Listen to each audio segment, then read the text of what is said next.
भगवान सिर्फ मंदिर में नहीं, हर आंसू में मिलते हैं। ईश्वर केवल मंदिरों में नहीं, हर आंसू में वास करते हैं।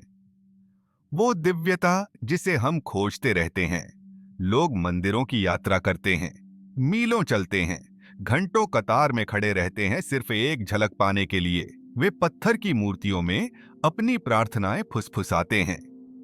लेकिन क्या हमने कभी सोचा है कि वही भगवान जिन्हें हम बाहर फोल्डेड हैंड्स से खोजते हैं, वे हमारे भीतर शांत बैठे हैं, महसूस किए जाने की प्रतीक्षा में। मैंने भगवान को संगमरमर में नहीं, क्षणों में देखा है।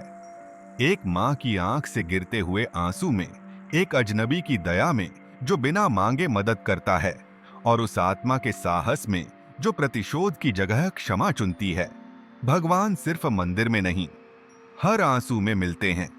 दिव्यता की जीवित उपस्थिति हमें सिखाया गया कि जब हम प्रार्थना करें तो ऊपर देखें, मानो स्वर्ग बहुत दूर है। लेकिन सच्चाई यह है कि ईश्वर ने कभी पृथ्वी छोड़ी ही नहीं। आपकी हर सांस एक पवित्र प्रार्थना है। आपकी हर धड़कन आपके भीतर ईश्वर की उपस्थिति की लय है। जब एक बच्चा रोता है और आप उसके आंसू पोंछते हैं, ईश्वर आपकी हथेलियों से मुस्कुराते हैं।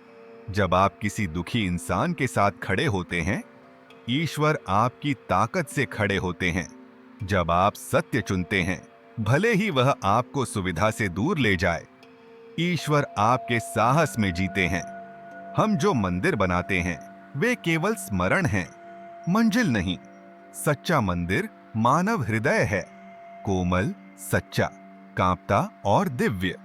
वो आंसू जो स्वर्ग दिखाते हैं, आंसू कमजोरी नहीं हैं, वे पूजा हैं। हर आंसू जो सच्चाई से गिरता है, वो शब्दों के बिना की प्रार्थना है। जब पीड़ा आपका हृदय तोड़ती है, तो वह टूटता नहीं, फैलता है।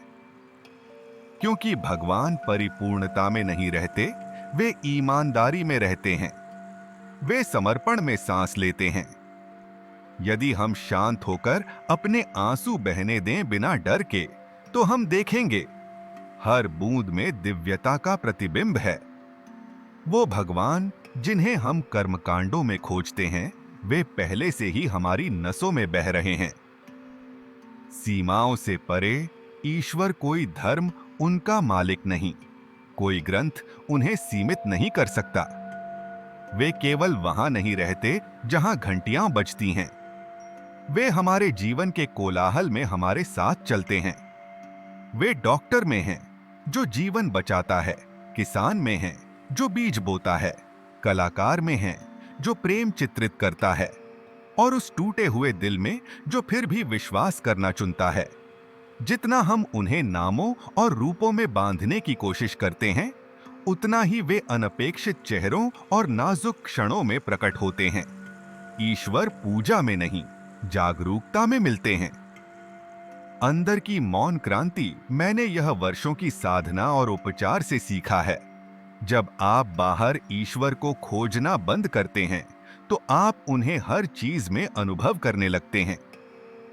आपके आंसू आपका शिक्षक बन जाते हैं, आपका दर्द आपका शुद्धिकर्ता बन जाता है, और आपकी चुप्पी आपका पवित्र मंदिर बन जाती है। तो अगली बार जब आप प्रार्थना करें, केवल मूर्ति के सामने मत झुकें, उस जीवन के सामने झुकें जो आपके भीतर सांस ले रहा है। किसी का हाथ थाम लें, किसी को माफ कर दें, किसी ऐसे को मुस्कुराएं जो मुस्कुराना भूल गया है। वहीं भगवान छिपे हैं, दूरी में नहीं, भक्ति में, धर्म में नहीं, अनुभूति में। दिव्य स्मरण का आह्वान, आइए भगवान को ऐसे मत खोजें मानो वे खो गए हों। वे यहाँ हैं, हर सांस में, हर आंसू में, हर सच्चाई में, हर प्रेम में। जब हम किसी हृदय को करुणा से छूते हैं, हम स्वयं भगवान के चरणों को छूते हैं। भगवान सिर्फ मंदिर में नहीं, वे हर आंसू, हर मुस्कान, हर इंसान में मिलते हैं। और जब हम अंततः उन्हें सब में देखने लगते हैं, तब हमें एहसास होता है कि हम कभी अलग थे ही नहीं। आज रुकिए, आंखें बंद कीजिए और खुद से पूछिए, आखिरी बार मैंने भगवान को कब महसूस किया था प्रार्थना में नहीं, जीवन में। अगर इन शब्दों ने आपके भीतर कुछ जगाया है तो उन्हें साझा कीजिए, केवल ऑनलाइन नहीं, अपने कर्मों में भी। वो मंदिर बनिए जहां औरों को शांति मिले। वो प्रमाण बनिए कि भगवान वास्तव में हैं।